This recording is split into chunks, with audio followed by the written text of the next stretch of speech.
มื้อนี้ข้าพเจ้าเห็นภาพของชายคนหนึ่งกำลังนั่งอยู่ในเรือออกหาปลาอยู่ตามแม่น้ำเบิ่งภาพแล้วหลายคนอาจจะเห็นเพียงแต่คนกำลังหาปลาแต่สำหรับข้าพเจ้ากลับเห็นหลายกว่านั้นข้าพเจ้าอดคิดบ่ได้ว่าชายคนนั้นกำลังคิดหยังอยู่เล่าออกหาปลาเพราะจำเป็นต้องหากินหรือว่าเล่ามีความสุขที่ได้นั่งอยู่กับสายน้ำอยู่กับธรรมศาสตร์และอยู่กับตัวเองอย่างสงบหรือว่าในใจของเรากำลังคิดอยู่เพียงแต่ว่ามื้อนี้จะหาได้จักโตจะพอให้ครอบครัวได้กินบ่คำถามง่ายๆแบบนี้อาจเป็นคำถามสำคัญที่สุดของชีวิตคนคนหนึ่งเมื่อเบิ่งชายคนนี้ข้าพเจ้ากลับคิดฮอดตัวเองในสมัยที่ยังเป็นเด็กข้าพเจ้าเองก็เคยอยู่กับเรืออยู่กับแม่น้ำและเคยออกหาปลาคือกันตอนนั้นข้าพเจ้าบ่ได้คิดว่ากำลังเฮ็ดเวียกที่ลำบากข้าพเจ้าคิดเพียงแต่ว่าถ้ามื้อนี้หาปลาได้แม่ก็จะมีอาหารน้องชายน้องสาวและคนในครอบครัวก็จะมีแนวกินคิดง่ายๆเพียงเท่านี้เองบางมื้อฝนตกตัวก็เปียกบางมื้อแดดร้อนก็ต้องนั่งอยู่กลางแดดบางมื้อหาได้หลายบางมื้อหาได้น้อยบางมื้ออาจจะกลับบ้านโดยที่บ่ได้หยังหลายแต่ข้าพเจ้าบ่เคยคิดว่าการอยู่เทิงเรือทั้งมื้อมันเป็นความทุกข์อย่างใดกงกันข้ามข้าพเจ้ากลับรู้สึกว่ามันเป็นความสุขอย่างหนึ่งเพราะว่าอยู่ข้างหลังข้าพเจ้ายังมีคนในครอบครัวที่กำลังรอท่ามีคนที่ต้องการอาหารและข้าพเจ้าสามารถใส่แห้งของตนเองหาสิ่งนั้นกลับไปให้พวกเขาได้มันจริงบ่ได้เป็นเพียงการหาปลาสำหรับข้าพเจ้ามันแม่นการหาอาหารให้ครอบครัวมันแม่นการพึ่งพาตนเอง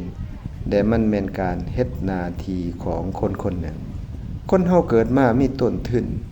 ชีวิตบ่คือกันบางคนโอกาสเรียนสูงบางคนได้เฮ็ดเวียกดีบางคนมีเงินหลายบางคนมีรถขี่ดีมีเรือนงามได้มีเวียกที่หลายคนใฝ่ฝันแต่ก็มีอีกหลายคนที่มีเพียงแห่งกาย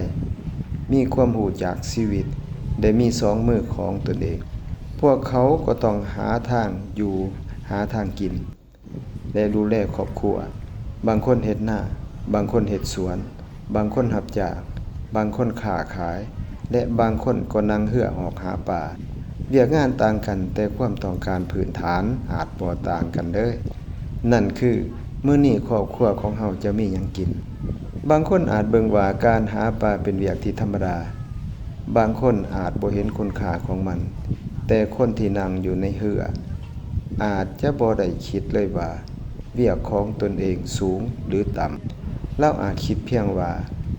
นี่แม่นเวียกที่เฮาเฮ็ดได้นี่แม่นทางที่เฮาหากินได้แต่มันช่วยให้คนอยู่ข้างหลังเฮา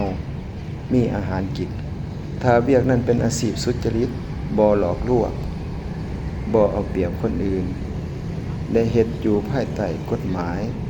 แต่กฎกติกาของสังคมข้าพเจ้าคิดว่าอาชีพนั้นก็ควรมีคุณค่าแน่นอนการหาปลาก็ควรรู้จักหากินอย่างพอดีบ่ทำลายแรงน้ำบ่ฝ่าฝืนกฎกติกา